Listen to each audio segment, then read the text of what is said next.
ಭಟ್ಕಳ ನಗರ ಠಾಣೆ ಪೊಲೀಸರು ಸೋಮವಾರ ರಾತ್ರಿ ಹೂವಿನ ಚೌಕ ಹತ್ತಿರದ ಟೌನ್ ಸೆಂಟರ್ನಲ್ಲಿರುವ ರೀಮ್ಸ್ ಅಂಗಡಿ ಮೇಲೆ ದಾಳಿ ನಡೆಸಿ ರೂಪಾಯಿ 2.39 ಲಕ್ಷ ಮೌಲ್ಯದ ನಿಷೇಧಿತ ಎಲೆಕ್ಟ್ರಾನಿಕ್ ಸಿಗರೆಟ್ ಹಾಗೂ ನಿಕೋಟಿನ್ ಲಿಕ್ವಿಡ್ ರಿಫಿಲ್ಗಳನ್ನು ವಶಪಡಿಸಿಕೊಂಡಿದ್ದಾರೆ.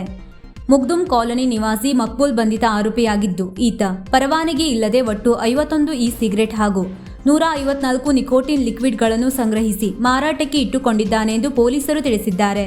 ಕಾರ್ಯಾಚರಣೆಯಲ್ಲಿ ಜಿಲ್ಲಾ ಎಸ್ಪಿ ದೀಪನ್ ಎಂಎನ್ ಅವರ ಮಾರ್ಗದರ್ಶನದಲ್ಲಿ ಹೆಚ್ಚುವರಿ ಎಸ್ಪಿಗಳಾದ Krishnamurthy G, Jagadish Naik, DSP Mahesh MK ಅವರ ಮೇಲ್ವಿಚಾರಣೆಯಲ್ಲಿ ನಗರ ಠಾಣೆ ಇನ್ಸ್ಪೆಕ್ಟರ್ ದಿವಾಕರ್ ಪಿಎಂ ನೇತೃತ್ವದಲ್ಲಿ ನಡೆದಿದೆ. ಕಾರ್ಯಾಚರಣೆಯಲ್ಲಿ PSI Naveen S Naik, Thimmappa S ಹಾಗೂ ಸಿಬ್ಬಂದಿ ದಿನೇಶ್ ನಾಯ್ಕ್, ದೀಪಕ್ ನಾಯ್ಕ್, ಮಹಾಂತೇಶ್ ಹಿರೇಮಠ್, ಕಾಶಿನಾಥ್ ಕೋಟಗಣಸಿ, ಜಗದೀಶ್ ನಾಯ್ಕ್, ಕೃಷ್ಣ ಎನ್ಜಿ, ಮಲ್ಲಿಕಾರ್ಜುನ್ ಉಟಗಿ, ಕಿರಣ್ ಪಾಟೀಲ್, ಲೋಕೇಶ್ ಕತ್ತಿ, ವಿಶ್ವನಾಥ್ ಬೇವನಗಿಡ, ಅಮಗೋತ್ ಮಹೇಶ್ ನಾಯ್ಕ್ ಸಕ್ರಿಯವಾಗಿ ಪಾಲ್ಗೊಂಡಿದ್ದರು.